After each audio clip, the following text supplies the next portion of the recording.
presença de Deus quando sente, né? Isso aí não seria bíblico. Mas é muito bom, além de ter a presença, sentir a manifestação, a unção do Espírito. Porque Deus está presente, Ele é onipresente, Ele está aqui, Ele está em todos os lugares, Ele está no céu e até no inferno Ele está por causa da sua justiça. Amém? Nesse momento, aproveitando essa presença, unção, você pode se assentar em nome de Jesus Cristo. Eu quero só, rápido, né? Nós temos visitante aqui hoje, tem, a nossa irmã Letícia, a idade, né, vai indo, a gente tem que usar óculos, vai olhar para confirmar. A nossa irmã Letícia está conosco aqui, e o que nós vamos dizer para ela, mais uma vez, seja bem-vinda, em nome de Jesus, Jesus te ama, e a IPMA também, vamos cantar, vamos lá, 1, 2, 3, visitante, seja bem-vinda, tua presença é um prazer, e com Jesus nós estamos dizendo, essa igreja ama você.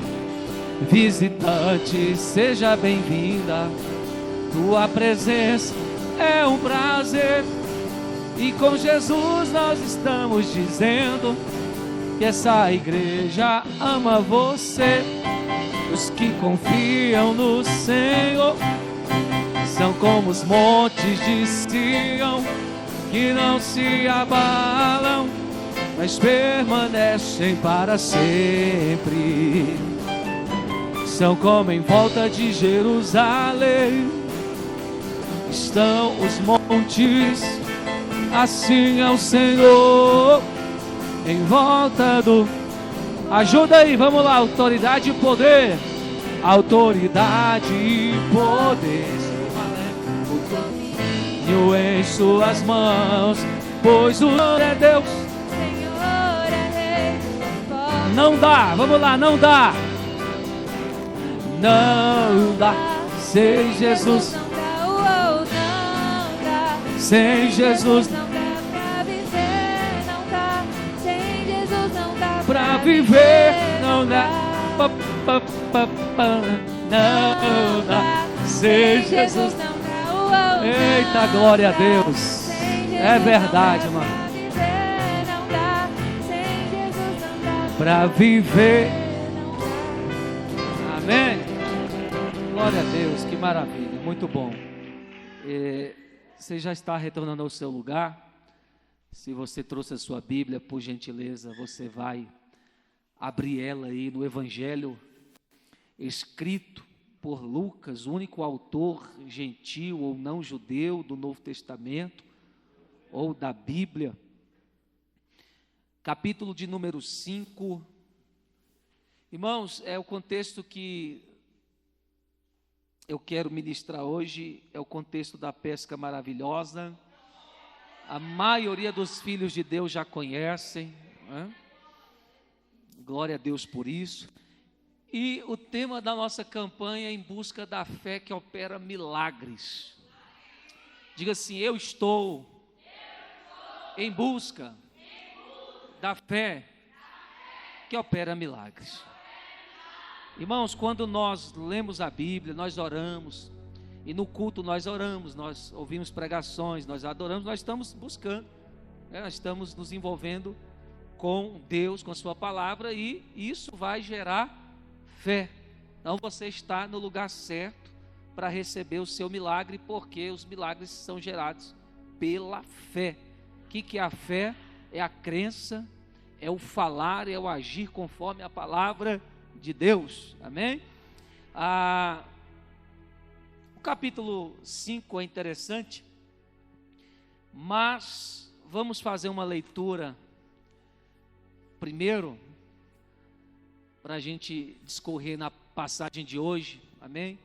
Essa palavra é a palavra de Deus para o nosso coração, é a palavra que vai nos abençoar nesta noite de sexta-feira. Coloca aí Lucas 5, por favor.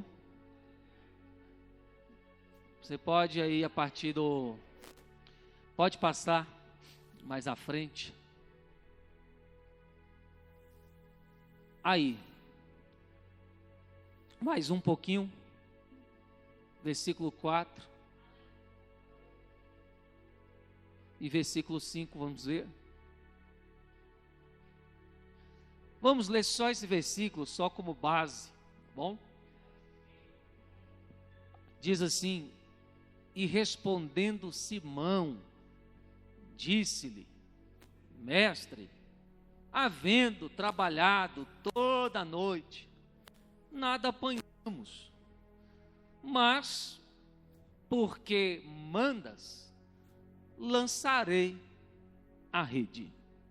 Vamos orar. A Deus, fala conosco, o que nós te pedimos. A tua presença está aqui, o Senhor foi adorado, o Senhor foi invocado através das orações, dos louvores, através de cada um que veio te buscar, cada um que veio trazer sua adoração, sua oferta, prestar o seu culto. Senhor, estamos agora com a tua palavra é a verdade, e eu me coloco como instrumento para ser usado nas tuas mãos nessa noite, para abençoar, para edificar, para alimentar a tua ovelha, o teu povo, os teus filhos, a tua igreja. Nós estamos de acordo aqui orando para que o Senhor fale conosco, e uma vez o Senhor falando, que o seu poder, mediante a palavra exposta, se manifeste em nossas vidas, nossos corações, em nossas famílias, nossa cidade e assim por diante. E aquele que crê, diga amém. E se é batizado com o Espírito Santo, se assente glorificando a Deus, falando em línguas estranhas, aleluia, porque Deus é conosco, oh glória, aleluia, amém. O Evangelho de Lucas, irmãos, é nada mais que o primeiro tratado, o primeiro acordo que o médico grego que passou a acompanhar Paulo em uma de suas viagens missionárias, decide dar a um homem chamado Teófilo. Segundo historiadores, o motivo de Lucas escrever este primeiro episódio, esse primeiro livro, era a negociação da soltura de Paulo apóstolo, o pagamento de uma fiança para que o apóstolo pudesse estar livre, cumprindo o seu apostolado. Teófilo era uma pessoa muito importante na sociedade da época, e assim, segundo os historiadores, foi acordado. Lucas escreve o primeiro volume, que é o Evangelho, e o segundo, que é Atos dos Apóstolos, ou Atos do Espírito Santo, como você bem entender. E neste primeiro volume, nós vemos, é claro, de uma forma resumida, a história de Isabel e Zacarias, a profecia dos nascimentos de João Batista e de Jesus Cristo, nosso Senhor e Salvador, juntamente também com os cânticos de Maria, de Zacarias e de Simeão. O Evangelho de Lucas, em sua parte introdutória, também registra a visita dos pastores que ofertaram ali no nascimento de Jesus Cristo, nos relata também o seu crescimento, a sua desenvoltura no entendimento espiritual, em meio aos doutores, até que Jesus vai para o deserto, levado pelo Espírito Santo. E eu já preguei muito isso aqui, glória a Deus, que crente tem que se acostumar com o deserto. Como eu ouvi esses dias, crente é o único povo que é sustentado no deserto, que não morre no deserto, mas é sustentado, é abençoado, é provido, e tem uns que ainda fazem festa no deserto, porque Deus é fiel, aleluia. E se é o Espírito Santo que leva Jesus ao deserto, é Ele quem tira. Jesus sai cheio do Espírito Santo, no capítulo 4, ora, Jesus não tinha espírito humano, como nós, ele não tinha pecado, então o Espírito de Jesus já era o Espírito Santo. Ele não precisou, como nós, de nascer de novo para receber o Espírito Santo no nosso espírito, voltar a viver espiritualmente, como preguei domingo passado, para viver a vida de Deus. Ele já nasceu com o próprio Espírito Santo dentro dele. Que tremendo, irmãos, aleluia, glória a Deus. E saindo do deserto, Lucas já nos explica o milagre que nós temos como epígrafe na maioria das versões Almeida, a pesca maravilhosa. Igreja, eu venho falar aqui de uma forma resumida. Confesso que esse tempo, essa mudança de clima, né, me pegou também. Então eu estou aqui com a minha garganta, como sempre, né, dependendo da graça de Deus. Mas isso não vai impedir da gente ser edificado essa noite. Eu quero dizer para vocês que eu vou pregar dentro de um contexto de fé. E uma fé útil, uma fé prática, uma fé obediente. Diga para alguém do seu lado com carinho, fala para ele: Deus se agrada que seus filhos vivam uma fé útil, prática e obediente. Aleluia, glória a Deus. Olhe para cá. Neste contexto, amada igreja, isso vai nos ajudar muito essa noite. Nós vemos um Jesus que sai do deserto aprovado, provado e aprovado, capacitado para a sua missão, cheio de autoridade, poder, entendimento, e já vemos multidões sendo dominadas, ou posso dizer atraídas, pela unção que estava sobre ele, porque a Bíblia diz que Deus ungiu a Jesus, o Cristo Nazareno, que andou fazendo o bem na terra. Já havia uma multidão seguindo Jesus. E ele chega à beira do lago de Genezaré, que também é conhecido como Mar da Galileia. E chegando à beira daquele lago, que eu sinto ter uma presença muito forte para falar desse contexto, dessa história, ele vista 2 barcos. Ele vê quantos barcos? 2. Isso tem uma tipologia, mas eu não vou passar isso aqui, não é o interesse hoje. Mas ele vendo esses 2 barcos, ele se dirige ao barco de Simão. Quem é Simão? Simão, aquele que seria futuramente Cefas, que nós chamamos de Pedro, que significa fragmento de pedra. Ele chega ao barco de Simão, está Simão e seus sócios, que era a família de Zebedeu, incluindo o pai e seus 2 filhos, Tiago e João, que futuramente também foram apóstolos, formando ali a tríade da base mais forte dos discípulos. E Jesus, ele faz um pedido. É muito bom pregar para uma nova geração que está aprendendo, todos nós estamos aprendendo, é claro, mas se nós temos um pouquinho de experiência, nós que pregamos já o evangelho há muitos anos, que Jesus sempre vai querer algo de nós, que não existe esse evangelho onde eu sento e Jesus faz tudo e eu de braço cruzado fico porque eu estou na graça. Mas é bom entender que nesta graça nós somos úteis. Nós devemos cooperar com Jesus. Na sua infinita humildade, Jesus escolheu cooperar conosco para um propósito muito grande. E a pergunta é: Jesus pode contar com você? Pergunta para alguém que está do seu lado: Jesus pode contar contigo? E Jesus espera contar com Simão, pedindo a ele o barco.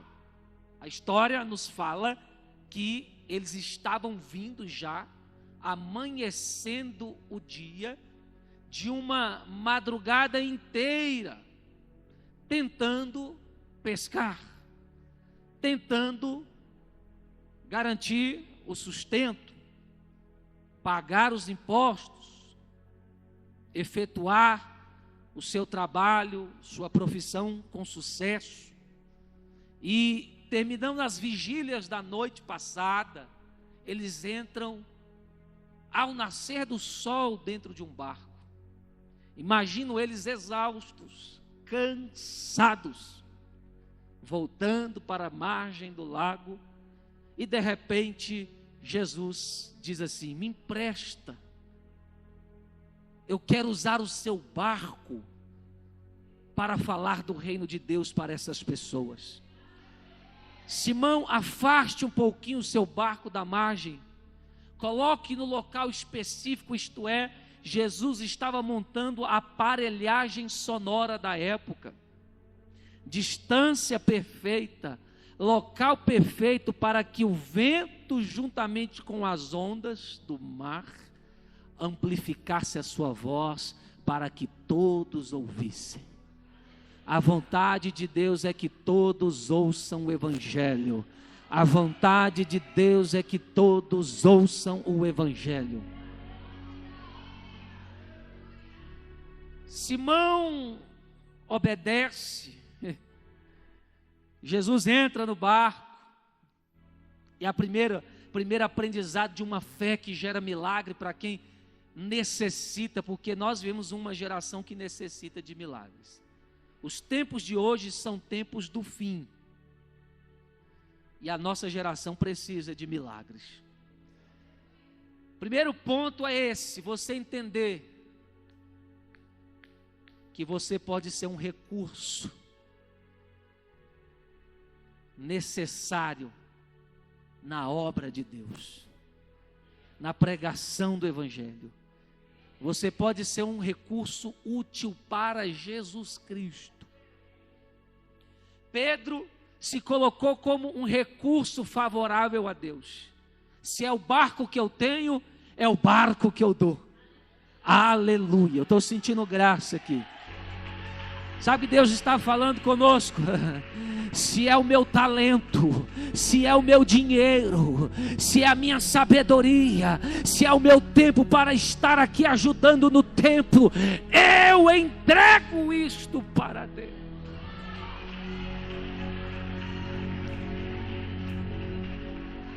Eu poderia perguntar, você está oferecendo o seu barco para Jesus usar?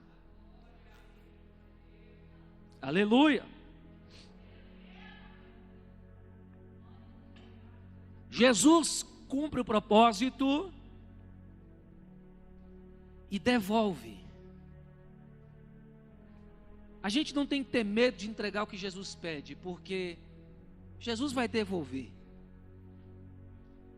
Jesus vai devolver. E Ele não só devolve, porque a história nos diz que quando Ele devolve o barco, Ele dá uma ordem. Você já conhece a história. Ele diz assim: vai no mar e lancem a rede. Para pensar. Simão não estava errado, Simão foi educado. Ele disse assim: mestre, havendo trabalhado toda a noite, nada apanhamos. Mas Simão poderia ter dito assim: ah, Jesus, fala sério. O Senhor não sabe quantas vigílias nós ficamos aqui procurando, jogando rede, tira a rede, põe rede, tira a rede. Debaixo de uma pressão, de um jugo, de imposto alto, sem pegar nada. Fora o contexto que, segundo os estudiosos, era praticamente impossível pescar no Mar da Galileia de dia.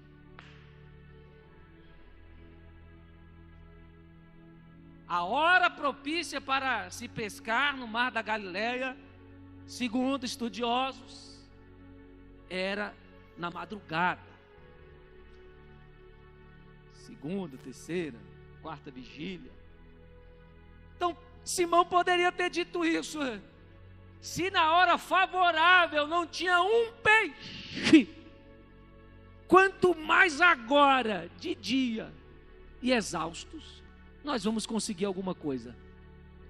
Mas uma fé obediente, ela vai dizer assim: nós não conseguimos, esgotamos nossas forças, nossos recursos, não teve nada, mas porque o Senhor Urabashianta Karamanashianteria lá. Mas porque mandas, mas porque é o Senhor que diz, mas sob a tua palavra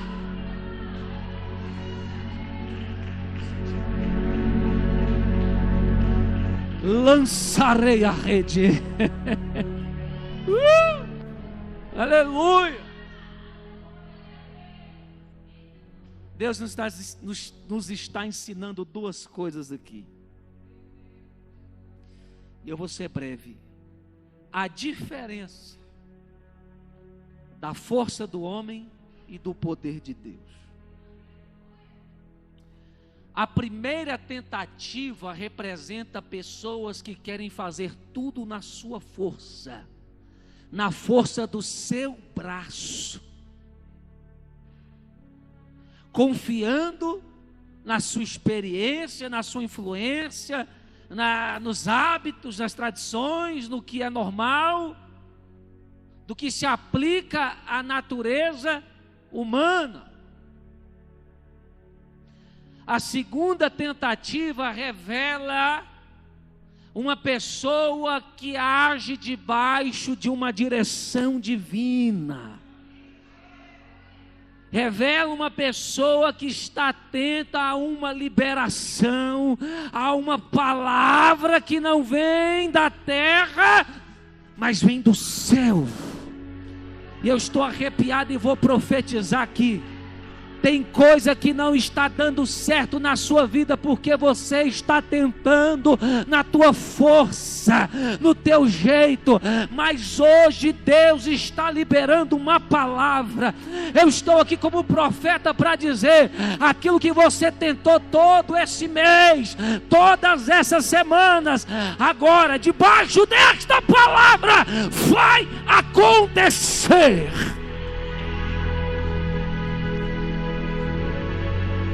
Eu ainda estou profetizando, levanta a mão e pega.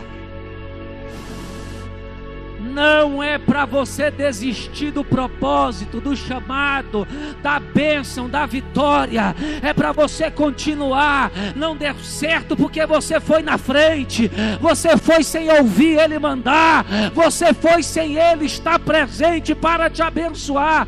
Mas agora é diferente. Ele está dizendo: pode fazer a mesma coisa que você fez durante meses, durante anos, e não deu certo. Faz do mesmo jeito, porque agora vai.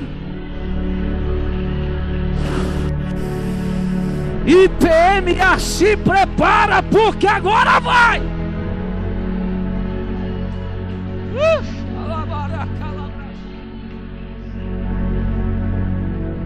Meu Deus, aleluia. Sexta-feira passada, a bispa estava falando quando Jesus disse: seja feito conforme a vossa fé. Ela estava falando de cura, e eu estava sentado aqui, e eu comecei a confirmar a palavra sobre a minha vida. De repente, irmão, o meu corpo começou a se arrepiar, a minha cabeça começou a se arrepiar, e o Espírito Santo falou assim: sou eu confirmando esta palavra com a minha unção sobre os que creem. Eu estou te curando agora. Aleluia. E hoje Deus está falando de provisões e multiplicações sobre a vida do povo dele.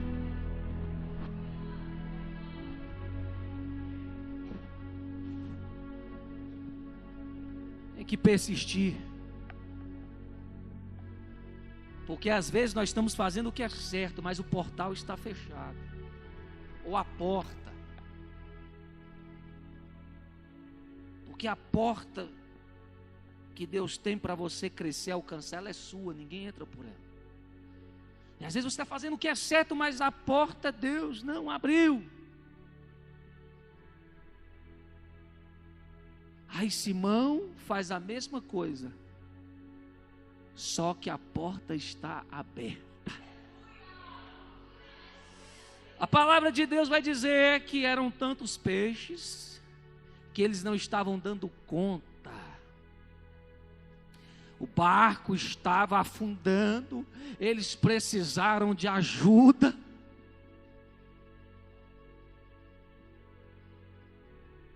Olha, para quem vive uma fé bíblica, quando a tua bênção chegar, o negócio vai ser tão grande, que se você não repartir, se você não distribuir, chamar gente para ajudar a desfrutar com você, você vai afundar no seu próprio egoísmo.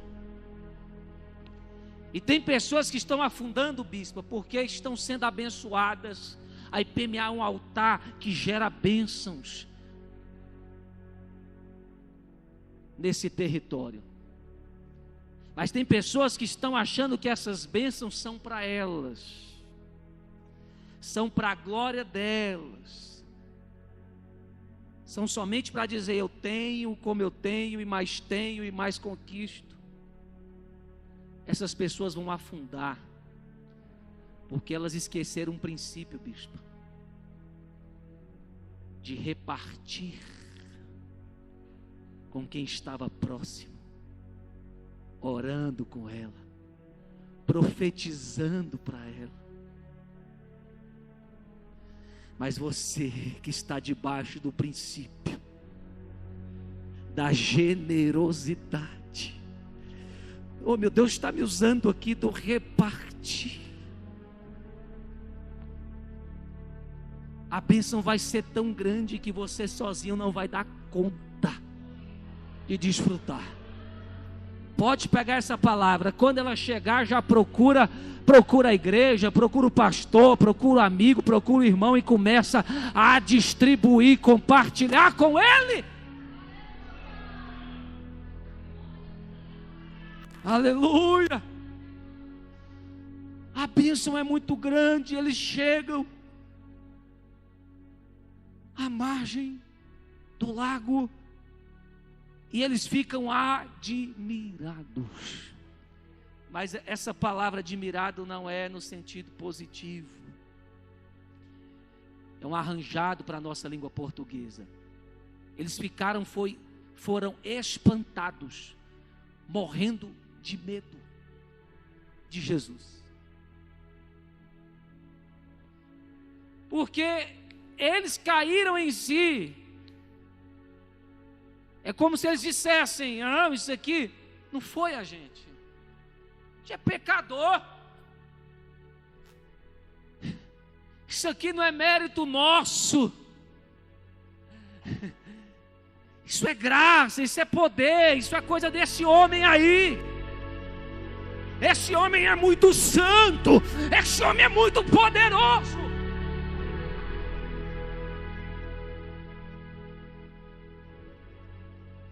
Para que esse sentimento não atrapalhasse o propósito, Jesus fala assim com eles: não temam, não tenham medo. Já viu uma bênção assustar alguém? Deus tem a capacidade de fazer com que uma bênção assuste alguém.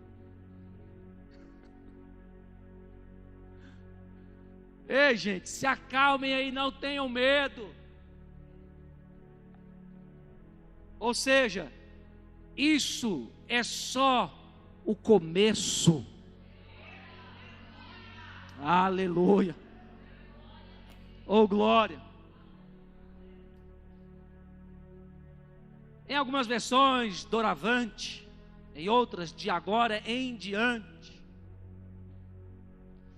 Vocês não vão ser mais pescadores de peixes, mas pescadores de homens. O que Jesus diz para a gente quando ele cita esta frase? É muito simples. É porque tem fases da nossa vida que a gente busca, que a gente luta para receber a bênção. Espírito de Deus está neste lugar. Por isso, olhe para cá, crente, não se distraia com besteira, com blá blá blá. Fica focado em Cristo.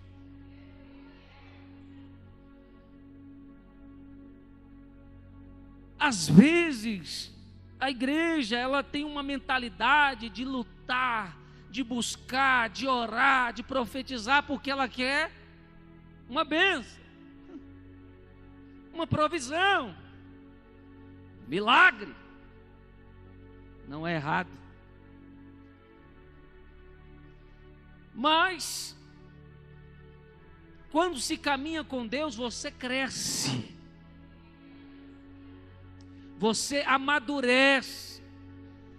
E o que Jesus está dizendo, em outras palavras, para mim e para você hoje: Simão, Tiago, João, eu não quero vocês no nível de pescar para serem abençoados, mas eu quero vocês no nível de pescar para serem bênção para outros.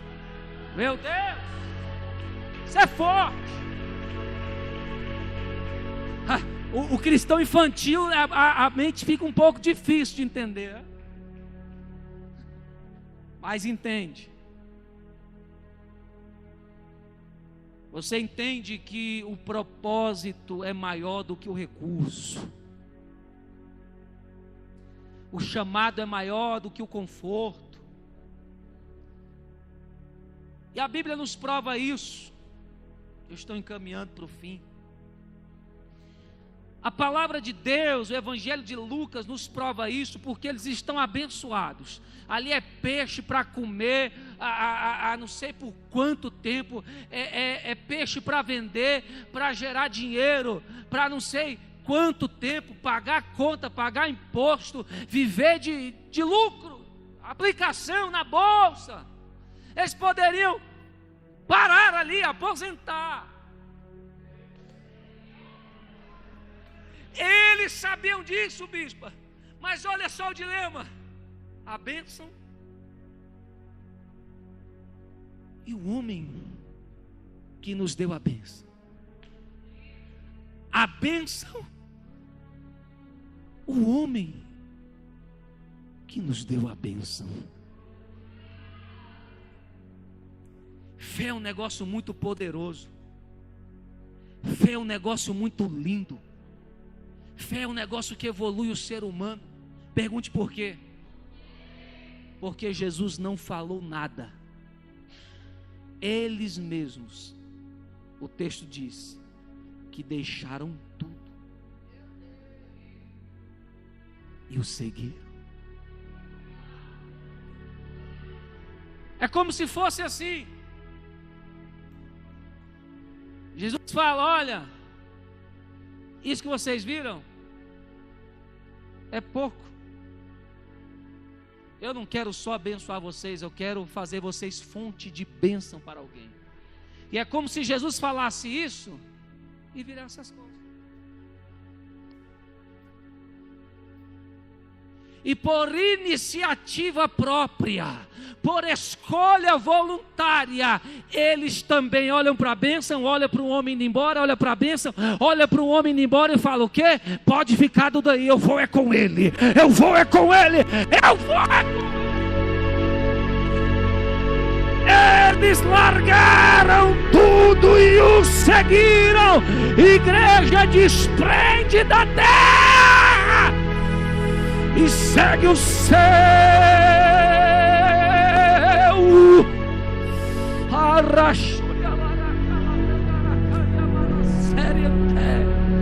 Truite falso e canturi clamaquio daraiaste.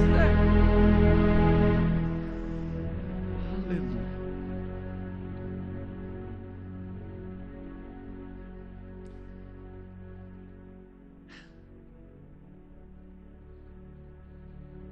Você dá os seus recursos para um propósito maior.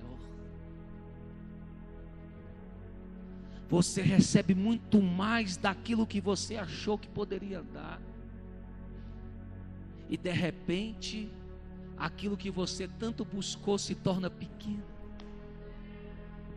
diante do que agora você está vendo.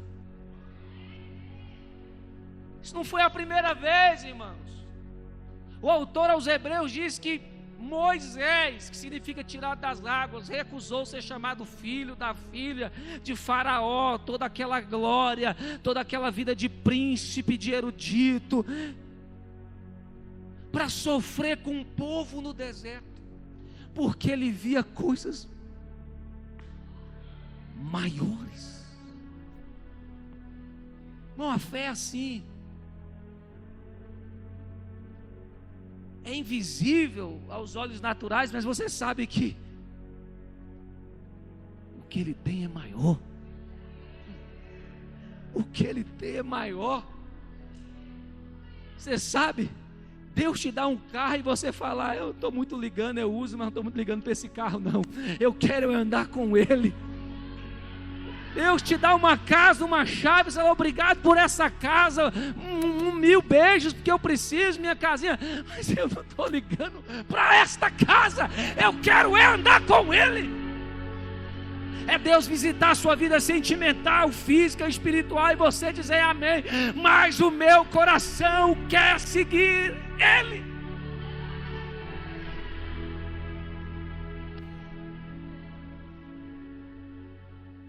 A multiplicação continuou por toda a vida desses homens, porque eles não foram ouvintes de ouvido, mas eles agiram em busca de uma fé que opera milagres.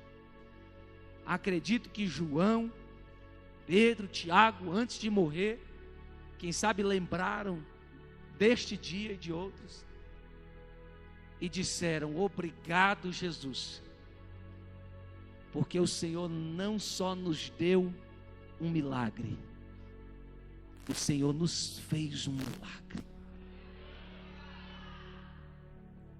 Ser crente numa geração corrompida é milagre.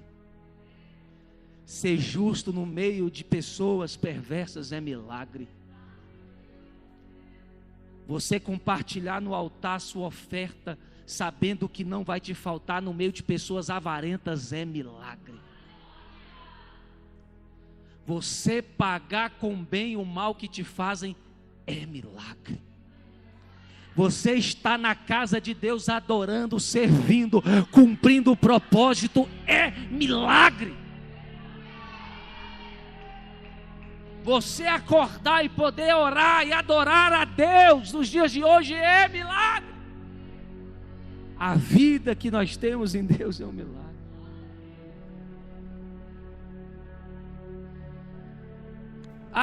Como diz Paulo, oxalá, se a igreja viver este evangelho,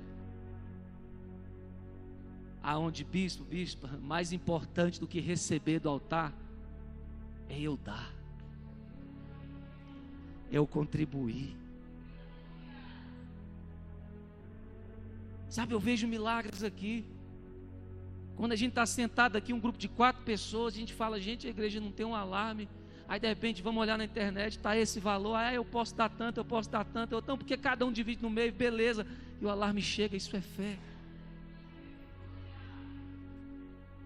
Sabe, quando pessoas param de ficar olhando para a sua dor, param de idolatrar as suas feridas e começam a ser agentes de cura para outros, isso é uma fé que opera milagres.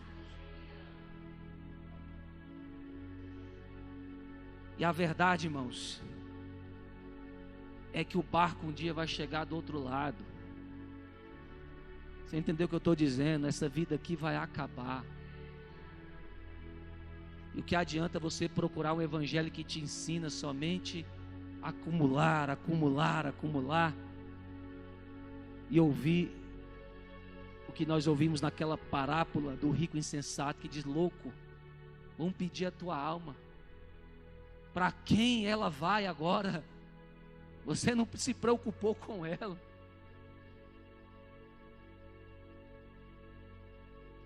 Nós vamos passar debaixo dessa tenda. Isso é um símbolo de fé. Eu creio que hoje passar por debaixo dessa tenda é um batismo de fé em Cristo Jesus. Porque a tenda é Jesus, vocês sabiam disso? Eu estava falando esses dias, gente, a tenda é Jesus. Porque João capítulo 1 vai dizer que o verbo se fez carne e habitou entre nós. Essa palavra habitou, ela é arranjada para o nosso português, porque não teve uma palavra mais parecida no nosso dicionário para compor este termo grego. Porque o termo original, Léo, é eskenoses. Aliás, eskenoses é esvaziou, mas o termo fala de tabernaculou. É como se João estivesse dizendo: Jesus, o verbo se fez carne, tabernaculou, armou uma tenda entre nós. Então, quando nós passarmos aqui, estamos lembrando, Jesus armou uma tenda no nosso meio, uma tenda de carne e osso, que quem passava por ela era curado, quem passava por ela era perdoado, quem passava por ela era restaurado. Essa tenda, irmãos, pegou a nossa maldição para Ele e deu a justiça dele para você. Diga: fé que opera milagres.